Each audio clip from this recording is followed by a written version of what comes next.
boy, oh boy, I can't wait to talk about this with all of you. I've literally just come home. As you can tell, I'm still wearing my hoodie. So yeah, it's been a while since I had anything like this.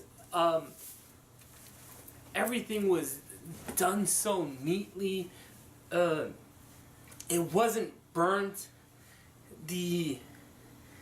It was cut properly, first of all. And then on top of it, there was lots of chicken, lots.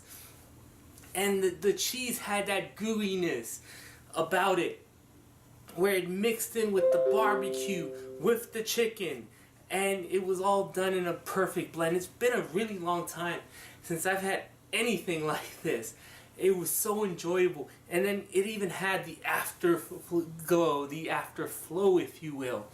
You know, the part where once you're done eating it, there happens to be some left on the box and you just can't help but take it and eat it.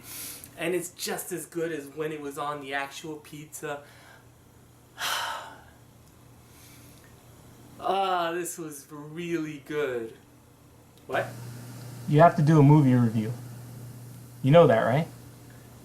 Oh shit, I have to talk about this?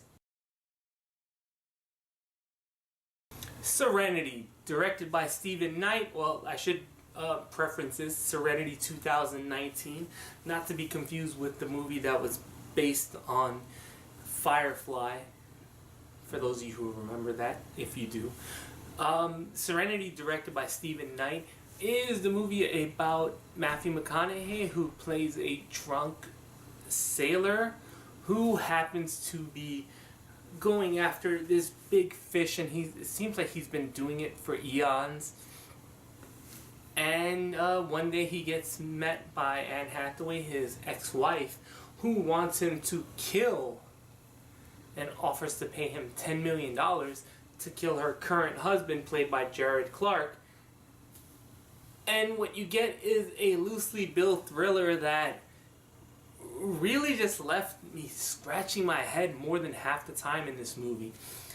I didn't understand what the target audience was, what the message was. This is a movie that's going to be really hard to speak about without spoiling it for everyone, and I don't think this movie is worth the attention it will get if I do spoil it. You can tell right off the bat something's wrong in this world where you have Matthew McConaughey, who, like I said, is a drunk captain who seems to be all over the place going after this fish or shark or whatever the hell it is. And he seems to be disassociated with his best friend, played by Djimon Hounsou. And Diane Lane is in this movie for some fucking reason. I don't know why she's in this movie, but she is. Where Anne Hathaway and Matthew McConaughey's son also seems to be someone who is stuck in kind of like a WoW game. He's World of Warcraft, for those of you who don't know what WoW means. And while he's there, he's listening to his mom be abused by someone. And the whole time, it seems to be one big analogy for either... It's hard without spoiling it what to say it's about. I don't even think this movie knows what it's about half the time, because it seems to be going somewhere between, oh, this is going to be a thriller about a wife who wants her ex-husband back, but we really don't know why it's your ex, and a revenge tale, but for what fucking reason? And then the acting in... I don't even know what to say good about this movie. I didn't find anything of this movie good. I kind of find it annoying, to say the least. And I would just sit there in a constant state of, what the fuck? There's a bird that seems to be in this movie a lot, but I didn't know what the fuck bird it was. It looked like fucking a Pokemon bird. Maybe it's this. And the movie just didn't, it never added up. And then at the end, I think I really got mad at the ending because I didn't understand what it was telling you to do. Was it trying to say it's okay to murder someone as long as you're doing it with good intentions? Is it telling you that, you know, it's perfectly fine committing this movie just fucking made me lose my mind, and at the same time I was just like really bored at the halfway point. Matthew McConaughey is perfectly fine, I guess, but he also does stunts of overacting, and I kind of think this movie was just an excuse to see him in a wet shirt all the time. I hadn't seen this much fucking blatant stupidity since Magic Mike. Maybe that's why. Maybe Matthew McConaughey is auditioning for Magic Mike 3 and showing he still has the body to go for it. I don't know, but I definitely needed this in the movie Booze. Anne Hathaway is totally underacting it, as she's supposed to be playing a abused wife, but at the same time she never really looks abused, except for one scene where you see her back and there are marks on it. Clarke is absolutely sleeping in this movie. I'm not even joking. There are scenes where he's just sleeping in the movie. Every time you see him on the boat, the Serenity, he's sleeping.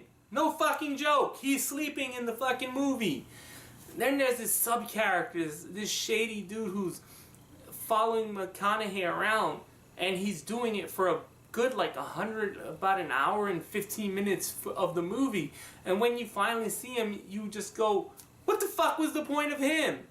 Then they introduce a character with 30 minutes left in the movie who I guess is supposed to be taking the place of McConaughey and Hathaway's son in this world. Then there's a moment that's supposed to be Eureka as McConaughey looks at the map of the island that he's on, but it never leads to anything. Like, okay, we know what that's the island you're on, and the characters treat it like it's supposed to be some major revelation. Meanwhile, the audience is sitting there going, what the fuck was that about? I was literally godsmacked at how stupid this movie was. I'm not gonna lie, there's a black cat in this movie who I think gave the best acting performance in the movie, because I think they borrowed him from The Matrix from 19 years ago, or actually almost 20 years ago now. And while I was sitting there theorizing what was going on in this movie, as it seems to be descending into madness, because you want to know what the hell is McConaughey's character about and what's going on.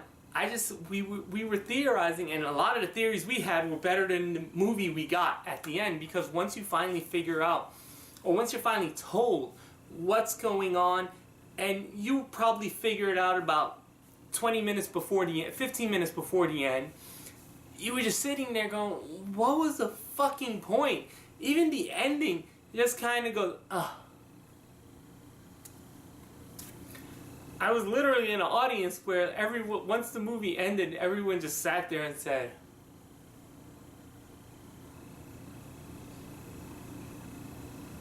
huh, that was something. Oh, this movie's fucking awful. Oh, this movie made me want to see Replicants again. This movie really made me appreciate The Escape Room.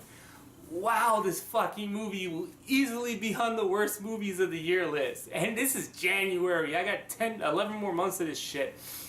Oh my god. But let me talk about that pizza. Ooh. It's been a while since I had a pizza that good. It was cut perfectly. It was melted perfectly. It wasn't charbroiled. It didn't have any crispy edges. Everything was just the right temperature of gooey sogginess. And the chicken and the barbecue were mixed perfectly. Oh man. I kind of wish I had one of those pizzas now. Oh wait, I'm supposed to score this movie. Yeah, 0.5. Serenity, the 2019 version. Do you plan on seeing it? Probably not. If you do, let me know in the comments below. Also, a lot of people are comparing this ending to the ending of the Book of Henry. Book of Henry is way better compared to this. That shit was batshit crazy. This was just stupid. So yeah, that's my review of Serenity and my pizza. So yeah, next week's gonna be a rough one because there's not many movies out. So if you plan on seeing Serenity, fucking why? Anyway.